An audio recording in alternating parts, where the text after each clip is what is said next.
Hello there YouTube, this is the Rogue Gem Player and I'm coming at you with my Vaylantz deck profile. So I've been building this for a little bit, so I'm testing a lot of decks. And one of the things that I noticed was this deck requires a lot of theory crafting. There's dozens of builds. Now there's the Fossil Dyna lock deck. I don't like that. I don't like playing lockdown decks like this. I'm playing the Pendulum heavy version that plays links. So let's get right into it. So we're gonna start with 3 copies of the Shinonome. So all of the Valences have a similar clause where it have a pendulum effect where they can special themselves from the pendulum zone if they are, for example, if in this case, because the level 2s when they're by themselves, okay, and level 4s when they're by themselves, okay, they can special summon immediately into the next zone. The high level ones require a respective field spell, depending on which one it is. They have an effect when that activates when they're moved, and they have a regular on-field effect. However, if you use the effect to special summon from the Pendulum scale, it locks you into special summoning non-Vaylantz monsters from the extra deck only. So you cannot. So it's very important to play your. You have to, depending on what your hand is, you have to play it in a very specific way, because if you don't, you can't use like the Pendulum Magician stuff from deck if you choose to use those, and other things like that. It also means the deck never uses its normal summon, so you can commit a card for that. It's completely up to you. So we're playing 2 of the Archer, and then 2 of the Ninja, and then 1 of the Hojo. All this does is give you monsters, give you bodies that can allow you to continue making plays, making your bigger monsters, and establishing a board depending on what you need. And also, Hojo is the only one that can access Momonaka, so keep that in mind. And then the opposite. So the Vaylantz have 2 types of water spellcasters and then fire machines. Red Baron allows you to move a monster on summon when it's on the board. So it's designed to work with the Priestess in order to get another search. 3 of the Viscount.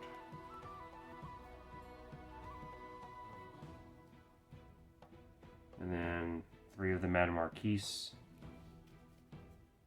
1 Dominator Duke, which if you can have one of your opponent's cards turn into a Valence monster, which can be used with the extra deck, which is very important for taking monsters, which I think is pretty cool. So. And then for kind of the Pendulum good stuff, since we are playing things like Beyond and Xyz the Pendulum, we need ways of kind of using its effect, using their effects. So we start with 3 copies of the Abyss Actor Curtain Riser. The only reason you're playing this is it's another monster that you can summon, or that you can scale and then summon. It's also a scale 7, so you can use it with because all of the Vaylantz monsters are scale 1s. So you can use it with the level 2s, 4s, and 6s to make bigger monsters. And then we're playing the 2 Kaido Spirits, or Karate Spirits. So these are spirit monsters, in a sense, where if you Pendulum Summon, they immediately bounce back to hand. So it frees up your scales, but they're also searchable off of Beyond the Pendulum. So you use this as your main primary high skill. So it allows you to still make a Pendulum Summon with the deck that doesn't have high pendulum skills naturally. For non-engine, 3 Nib and 3 copies of Ash. They can be whatever you want. You can add more. You could take out some duplicate. You can take out some cards. You can take out the Abyss Actors if you choose to play other engines. It's completely up to you.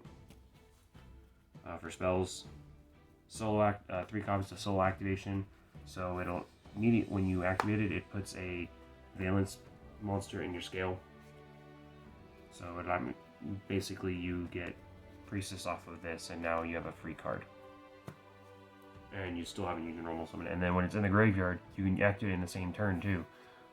You can banish this to move a Valence monster. So you can trigger their effects as well.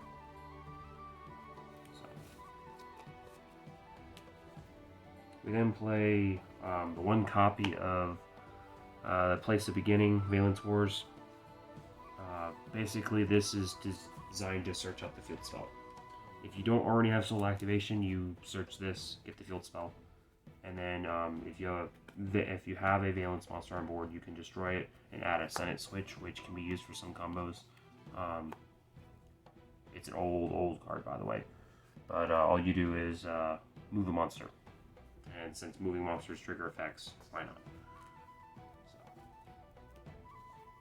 We then play 2 copies of each of the field spells, Shinra Bansho and Koenig Wizen. So what this does is when you activate one of them, you activate one of them on your field, and then it immediately activates the other one on the opposite one on your opponent's side of the field.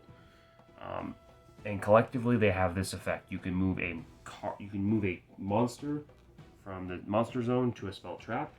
If there's a card occupying it, it is destroyed. Or move a monster from the spell trap, that's currently a spell trap, and move it into a monster zone, and if there's a monster occupying it, you destroy it. So, depending on how you play it, you can immediately pop cards, and because you're putting a card in your opponent's side of the field, they can't evenly match you, they can't impermanence you, which is, I think, is really important. So, and there are certain combos where you can get rid of one of them, where you can lock your opponent out of being able to bring their monsters back. Through Prosperity, and then we're playing. I'm testing this Full Armor Xyz package, which is one copy of Xyz Force and then one copy of Full Armor Xyz. It's something that I came across, and I thought, why not? It'll be made prevalent in the extra deck, but I thought I'd make it apparent. So, for the extra deck, we're playing 2 of the Chronochasm. It's a high skill, yes, but it's pretty broken. It's pretty generic, and then you can use it to move stuff around, and it's just more controlling. The one Grand Duke, and then the one Momonaka. More controlling. Grand Duke is unique because you can summon this by retributing a Valence monster that's level 5 or higher. That's in the same column as an extra monster zone. So what you can do is you can use Dominator Duke to turn one of your opponent's monsters into it, and you can immediately use that to make this. So if you have to, otherwise going first, you're just gonna make it like normal. So those are all the fusions for links. 2 Beyond the Pendulum and 1 Exceed the Pendulum. This continues your play. This keeps the deck rolling, because you're going to make Beyond the Pendulum summon, and then you're going to make Exceed, which gives you more stuff. So we're then playing a bunch of generic links: IP Masquerena, Nightmare Intercord, Appaloosa, and then the one copy of Underworld Goddess. So the main problem with this deck is that because the Valence monsters Xeno-lock you out of everything but the extra deck, you have to be you take advantage of the fact that you can break boards with this. So, and then you can try other things, but I figured playing the one Dugaris, you're not using it for a special summon effect, you're using it to draw. Okay, because you're going to immediately summon Xyz Armor Fortress, which is going to get you into the Full Armor Dark Knight Lancer, which recurs the trap, and then you can use the trap if you'd like, or you can leave it in the graveyard and then activate its effect. When it becomes equipped, you can eat up a monster, which I think is pretty cool. So, which I like. You know, it puts cards in the grave, that type of thing, so it makes things a lot better. So, and because you can make this on your opponent's turn, because you can add the trap, make this, and then keep going. So, and then we're playing the one copy of number 38, Over Harbinger, because you are playing level 8s, so why not? So, that is the deck. I like playing decks like this. It's not just a cookie cutter deck where you can just play the deck and then all of a sudden you know what you're doing. It takes a lot of testing and a lot of practice.